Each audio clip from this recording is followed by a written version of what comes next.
Good evening, Dolphins fans. Welcome to another episode here of On the FinSide with Kat and Paul. Follow us on Facebook, Twitter, Spreaker, iTunes, YouTube, iHeartRadio, Spotify, and you can check us out on finfanatic.com. And we're the official Dolphins podcast here of the Fansided Network as well. We are in day 3 of free agency, the free agency tampering period. First day of actual free agency. The Dolphins came away with some more free agents today. Cornerback Justin Coleman, defensive tackle Adam Butler, and wide receiver street free agent Robert Foster. So, Paul, usually I started off here. I'm going to go ahead and just kick it to you first. I'm going to attend to some business here. So what do you think about what happened today? Honestly, I'm okay. I sat back this morning and really, thought about everything going on. And as I thought about it, I tried to separate what we've got on the roster into needs and into wants. And I really came away when I sat back and looked at it objectively, took the passion out of it. Good man. I took the passion out of it and looked at it objectively, and we really came into free agency with one actual need. Don't get me wrong, there are plenty of areas we can upgrade, but one actual need, and that's at center. And it's a need that's still unfilled at the moment. Maybe they're looking at the draft where there's a lot of centers this year that I like, but I wouldn't want to depend on that, because at that point you're going to need to overdraft a center and to make sure you get one, because it's very easy to miss out. I know, Quinn Miners, Creed Humphrey, who just tested better than any center in NFL history, apparently. Josh Meyer, hell, Landon Dickerson, if it comes down to it, even though I don't love the fact that, he's got the bad leg issues. But I if they go Kyle Pitts, I like the signing of Robert Foster a little bit more. He's a low risk, high reward type player that he had a great rookie year, and then he didn't have enough opportunity his second year and got pushed out by Cole Beasley, Stephon Diggs, you name it. Went to Washington football team, joined mid-season. And he was a guy that his rookie year averaged over 20 yards per reception. Quarterback passer rating to his area was 127, I believe, or more. I think he had no drops that year, and really just, showed a lot of promise. And one of the things I like most about the guy is he breaks off routes well and makes defenders look stupid when he does. I know he hasn't been able to put it together the last 2 seasons, but if you can get him in those one-on-one matchups against the number 2 corner for most teams, that could be something exciting. And it sounds like the Dolphins are counting on, Allen Hurns, which I don't love, and those guys to come back and really compete for those last 3 or 4 roster spots. Robert Foster was a street free agent signed.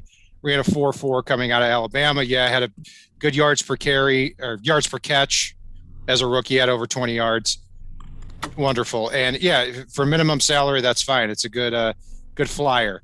And I actually like the Justin Coleman signing. He's a player that I mentioned actually before when we were talking about cuts, because this is a player that I thought was really underrated with the Seahawks. He bounced back and forth between the Patriots and Seahawks for a while. The Lions just 2 years ago gave him a 4-year, $36 million contract. And in his first year with the Lions, he had more snaps than anybody on defense. He was okay, but everybody on the Lions defense has been terrible the last 2 years. And now last year he was out for the year with a hamstring injury. I like this signing because I think he could be the Dolphins' third cornerback, unseat Nick Needham, and it's not a backup role. He plays well. I think he not only plays well, but he might play 60 to 65% of defensive snaps because the Dolphins are going to use a lot of defensive backs. They also signed Adam Butler, and the signing is it makes sense in one way is that I'll tell you what, I would take him over Davin Gotcha because Davin Gotcha is just like the other defensive tackles on the roster. Very good stuff in the run, but doesn't bring a lot of pass rush. Adam Butler does. He led the Patriots in sacks here in 2019. He has 16 over the last 3 years. That's fine. 2 years, $9 million. Okay. So that's the good part. I didn't have a huge problem with who they signed today. My issue is I look at the free agent board and I see just Curtis Samuel, our dream free agent in this type of market with our needs. 3 years, $34 million goes to Washington. And I look at what the Dolphins have spent here, somewhere around 15 to 17 million for 5 backups and a nickel starter. It doesn't make a lot of sense to me. I mean, people could talk about character and quality depth and all this nonsense. How about get good players? They will. They really will. When are they going to get good players? I think they're going to hit up the draft pretty hard. I think they're staring at a couple of these teams that are still over the cap that need to cut some guys loose. They are waiting to get what they want at their price. And I like that approach. I don't want to see Miami in cap hell. I don't want to have to sit there and go, oh, crap, who of my favorite guys are they going to get rid of? I hope that they use some of this cap space they've got, if they're not going to spend it willy-nilly, to extend Jerome Baker, to extend Mike Gesicki, to extend those core guys that have value for this team. I really hope that Miami is going to keep frugal. Yeah, I don't think they're being frugal is my thing.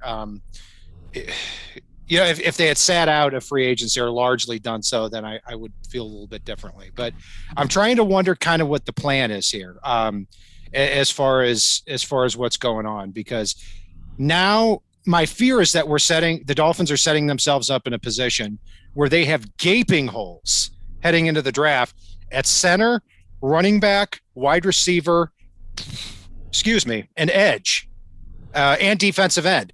And a lot of those are premier positions. And yeah, they could possibly fill those needs in the draft, but now you're depending on rookies at all of those spots. That's my concern with that. But I will tell you a way that it could go well here, because now that teams are spending a lot of money out there, the Redskins or Washington just spent, $12 million a year on Curtis Samuel. They signed Ryan Fitzpatrick for $10-11 million a year. So that's starting to dwindle down a little bit. Maybe the Dolphins can come at the back end and clean up some of these players here on the back end of free agency. Maybe a Will Fuller, and I'll say it, maybe even a Jadeveon Clowney if that price tag starts to drop. I'm good on Clowney, but again, I'd be fine with Will Fuller. I think he would thrive in this offense, and come in and he'd push a few more guys down that depth chart. I'm in a different camp than you on the gaping holes other than center. I do like Michael Dieter. I don't think he's ready to be the starter yet, and even if he is, you still need some depth there. But I think if all Miami goes after is depth, they'll be okay. They won't be in a bad place. They're still not really missing much from their 10-6 season last year. And I think getting Beagle back helps you on the edge, but you do need a little bit more depth along the edge there, which you can address in the draft. Yes, would I like to see them, get a stud wide receiver? Absolutely. Would I like to see them go after a Kyle Pitts or get a Micah Parsons? Absolutely. Do I think there's ways that they can improve it? Yes, I do. I actually think they're better on defense because of the Benardrick McKinney move, even though, yeah, Vince Beagle and Shaq Lawson probably defends the run a little bit better, but I think Vince Beagle actually has the ability to get after the passer a little bit better. So there are some options there. And I like Andrew Van Ginkel over Kyle Van Noy, at least on the field. So I don't hate where we're at other than at center. Yeah, I don't hate where the Dolphins are at because there's no possible way I could. 10-6, one of the youngest rosters in the league, still a lot of draft picks, still a lot of free agents out there. I'm just underwhelmed where they are at this point. I mean, I mean, that's kind of where I'm at. And it's a shame because I don't necessarily hate a lot of the players they've signed. I just don't like the strategy overall. I think you should take free agency to cut down on needs and then draft the best players available in the draft. And it looks like right now the Dolphins are taking the opposite approach to that. Yeah, I mean, I could see that, but I mean, you look at 2 years ago, Brian Flores won with a no-name roster for the most part. He won with what we referred to as a glorified CFL or XFL roster. You look at last year with a team that, not a lot of people thought could get to double-digit wins. A lot of people's optimistic perspective was 8-8, and he took them 10-6 and had them really in a position that in other divisions or other conferences he would have taken them to the playoffs. You look at the fact that they are not any worse right now than they were at the end of the season, and in some ways they've upgraded. Other than at center, they're sitting there with that one huge gaping hole, and everything else is either depth or luxury or an upgrade, but potentially. But they're not worse for wear right now in any way, shape, or form. They're not. I don't think they're worse. I just expected them to be a little bit better at this point, and I can't say really that they are. But the difference today is that I do feel like they signed two players that actually do fit needs on their defense.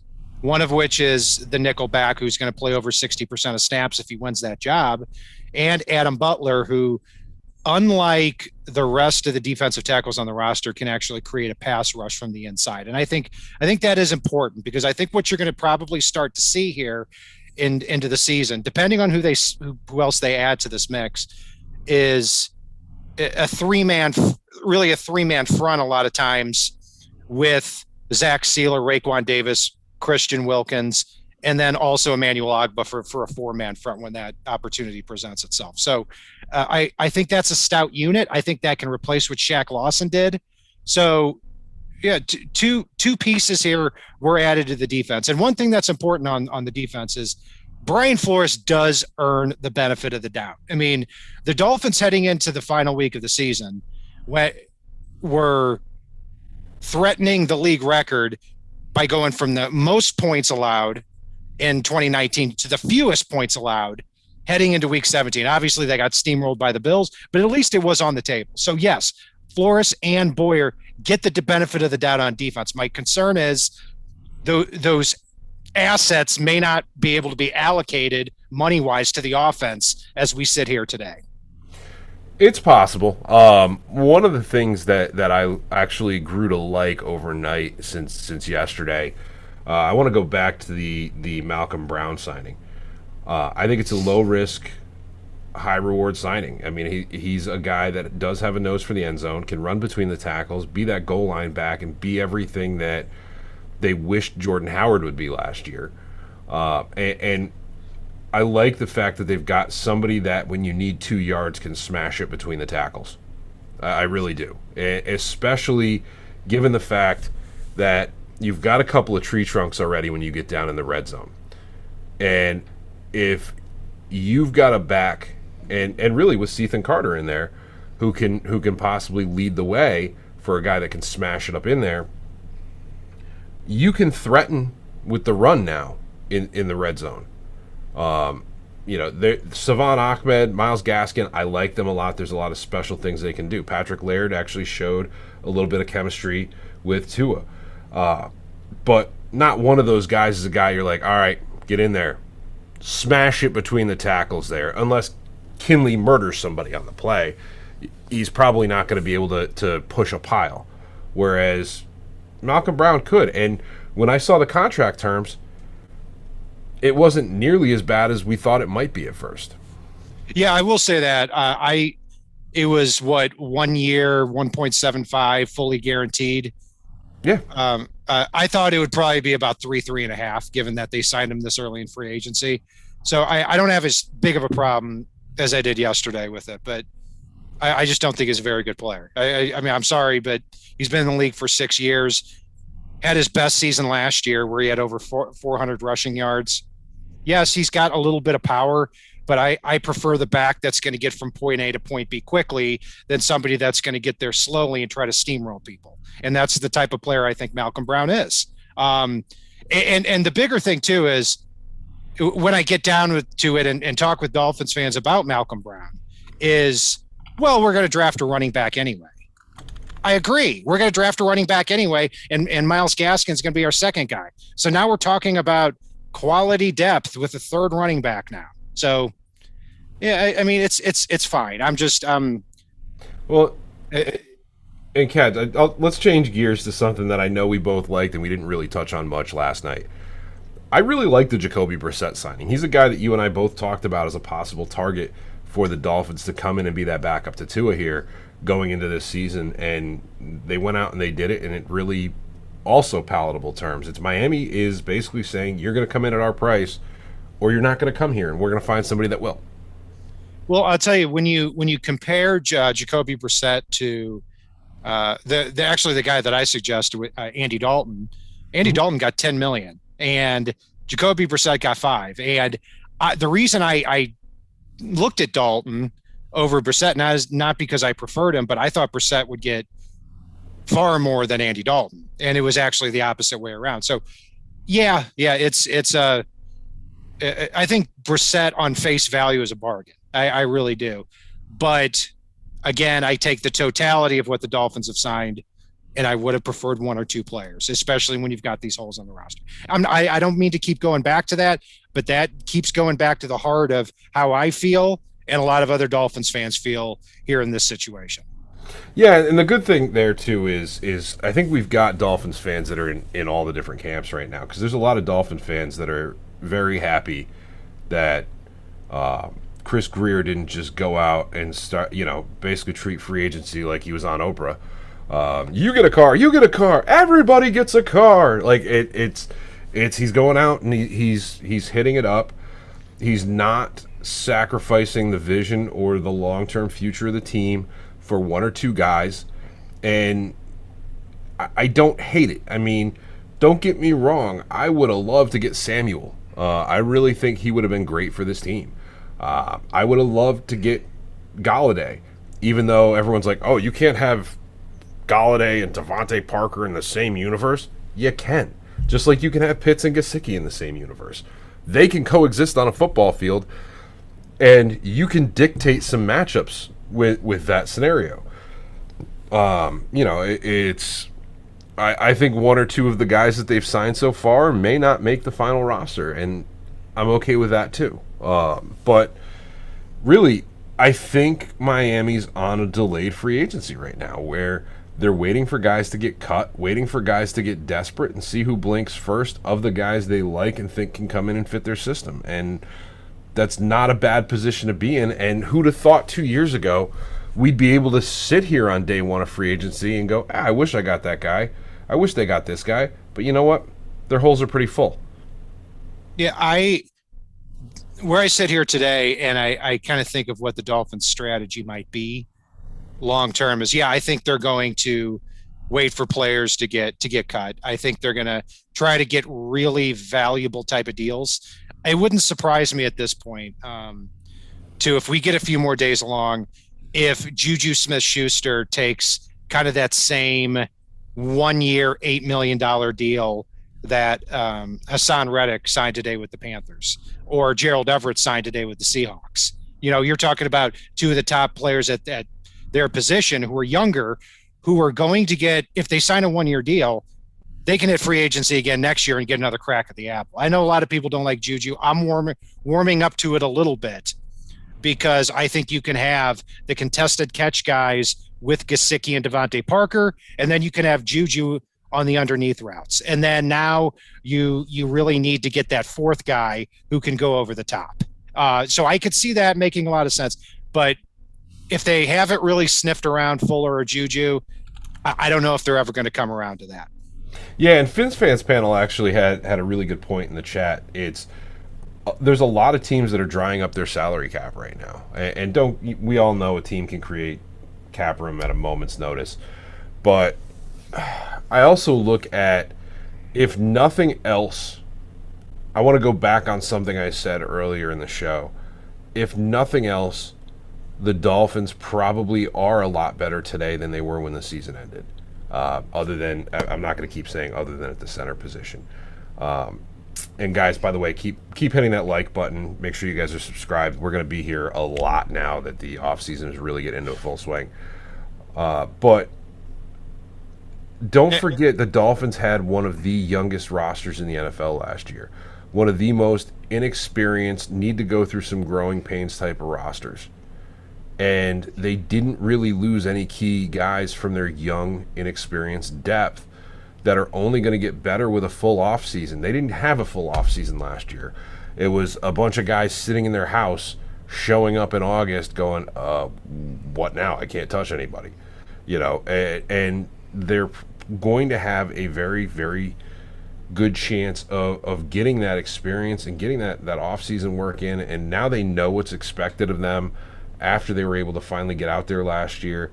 And the way the offseason worked last year hurts a young team like the Dolphins a heck of a lot more than it hurts an experienced team. And so I really think that they're probably a lot better right now than they were at this time last year. Yeah, I don't think they're worse. That's the biggest compliment I can give them. But hey, we're 3 days into free agency. I will say that. And if I had to guess, just looking at through the tea leaves of what the strategy might be here, I think the Dolphins have already decided that first pick is going to be a receiver. It's not a groundbreaking prediction here. Whether that's Pitts, whether that's Jamar Chase, whether that's Devontae Smith, whether that's even Jalen Waddle. I'm not saying they would take him at 3, but I think ideally they want to slide back. They want to make that first pick a receiver. They want to get to 18 and say, you know what? We're taking the best running back on the board, probably going to be Najee Harris, and just be done with it. And say, you know what? At running back and wide receiver, those tend to be the easiest positions for a rookie to play. So if that's the strategy, that does make a lot of sense. I will say that. And then at the center spot, Brian Flores dealt with Quinn Miners all week. They're in Mobile, saw him up close. He had the great workout. Creed Humphrey was also down in Mobile, had the great workout too. Maybe they're thinking, hey, at 36, we're going to get one of those centers. And now your top 3 picks are, say, Devontae Smith, Najee Harris, and Creed Humphrey. If that's their strategy, I think there would have been more value to be had in this offseason, but at least that would make a little bit of sense. Yeah, I mean, if they were to take, and I know folks hate this example, but I'm going to use it. If they were to take Pitts straight up at 3, if they were to not move their draft picks around, right? Take a wide receiver, edge rusher, depending on who falls, or possibly a linebacker at 18. Go out later on in the early 3rd round and take the best available between Creed Humphrey, Quinn Miners, you name it. They're already in a good place. And then you've got guys like Jalen Darden that are going to be there in the 4th or 5th round. Guys like Nico Collins that can come in and be that wide receiver that's going to add value this season, not just in the future, but this season. And you're really able to get to a good place and get there quickly with the draft picks they have, even if you whiff on a few spots. Even if you whiff, so long as you get a center that can contribute immediately, you can find guys that are going to contribute and make this roster even better, not just today, but 3 years from now. And honestly, center is kind of the least of my concerns right now. Maybe they get David Andrews, maybe they don't. Maybe they like Michael Dieter a little bit more than a lot of people think. Maybe they have all along. I don't know. I don't think so, but maybe they have. But to me, here's what will make me irate, Paul, is if we're sitting here in 2 months and saying we had all these draft picks, we had the cap room, there were running backs out there in free agency, there was a lot of them out there wide receiver, and now I'm looking at running back and receiver and I'm seeing a C+ unit. At wide receiver, I'm seeing a C+ unit. Offensive line is okay, and I'll be thinking we have the chance to really surround Tua here. in the offseason and in his second and third year, where that's where quarterbacks tend to take off. So there is time, but I think they're going to have to go the rookie route now because they did not fill enough needs here in free agency so far. And I wouldn't be shocked if that's the plan. It's, unless the right player at the right price comes available, they view as an upgrade and doesn't age the roster greatly. I know I'm in the minority here, but I don't hate the talent we have on the offensive line. And looking at it and looking at the development I expect from Kinley, Jackson, and Hunt, if you slot at worst, if you slot Jesse Davis at right guard and you slot Solomon Kinley at left guard, the Dolphins' offensive line is better. And even with Eric Flowers in the lineup, it's not in a bad place. And the fact that they started 3 rookies and weren't as catastrophic as people tend to paint them to be, I expect those rookies to develop coming into year 2. Yeah. They're depending on those rookies to take a step up, and that's quite possible because now they're going to get a whole offseason, and this whole team's going to get a whole offseason too. If we're going to get stuck with Jesse Davis at right guard or some of these other players in certain spots that are not overwhelming, like Bernardrick McKinney, for example. I mean, McKinney's a good player, but he's also coming off an injury, and I think he's kind of one-dimensional. I think he's going to take more of the Landon Roberts role. I start to wonder where on paper is the real upgrade, and I don't see one so far. And I think when you look at kind of what the Dolphins have given up on the edge, they may have a little bit of a downgrade, but the work isn't done yet. We could be we could be here in a week, and the Dolphins have pulled off some trades. They've gotten some good value at the bottom of the free agent market, like a Will Fuller, and everything's a little bit different. So we're going to have to see about that. But that's kind of all I have for right now. Yeah, and for me, like I said, I absolutely was the position I was most disgusted with on this roster last year. It wasn't running back. It wasn't edge, whether we had our starters or our depth in there. It wasn't defensive tackle. It wasn't even punter, although I do think Pilardi was an upgrade overall from Hawk, just because he's a lot more consistent. My disgust level in every game was typically directed at some point during every single matchup, and especially in the matchup against the Bills in Week 17, to the running mate on the inside next to Jerome Baker. And they went from a combination of Calvin Munson, Camus Grugier-Hill, and Landon Roberts to an all-pro in it, and that immediately upgrades it. They got Vince Beagle back, who we all expected big things from last year before he got hurt. And, so having Beagle, Bernardrick McKinney, Jerome Baker, and Andrew Van Ginkel, overall, and Andrew Van Ginkel, you can look on paper and see he's an absolute upgrade over Kyle Van Noy on the field. Kyle Van Noy would be a hell of a linebacker coach. He would get those guys running through a brick wall. But it's on paper, that's much better than a combination of Kyle Van Noy, Jerome Baker, Shaq Lawson, and big gaping hole. Yeah, I think they upgraded from Roberts to McKinney for sure. And I think McKinney's going to take some of Van Noy's role too. One player that is now getting back on my radar, and don't want to get into draft talk, Jeremiah Owusu-Koramoah now. Yep. If you have a linebacker, McKinney, Jerome Baker, and him, and Owusu-Koramoah can also kind of double as that quasi nickel back too, and he can blitz a lot. He's somebody now with how the defense is looking that could intrigue me a lot more. So we'll talk about that a lot more in the upcoming weeks here. Paul, any final thoughts before we sign off? No, I'm very interested to see where this goes. I know you and I, if anything big happens, are going to hop back on here this week. I think we're playing it by ear as it stands right now. But no, I mean, I'm in a better place today than I was yesterday. I know you're in a better place today than you were yesterday. And guys, make sure you guys are liking. Make sure you guys are subscribing. Make sure you go out and leave us a review on iTunes. I absolutely appreciate the ones we've been getting out there. It really helps us out a lot. And really, fans, just stay the course. Trust the process. I know it's not the easiest right now because we all get excited at the start of free agency. We've got to treat this like it's the 12 days of Christmas, not the one, or whichever holiday you celebrate. So, I'm sure in the next several weeks there will be happier days ahead for me. I know I'm complaining a lot here. I feel like I'm treating the Dolphins like every other team in the league. And if I weren't a Dolphins fan, this is how I would be viewing the team right now. I mean, needless to say, I love the team. I support the team.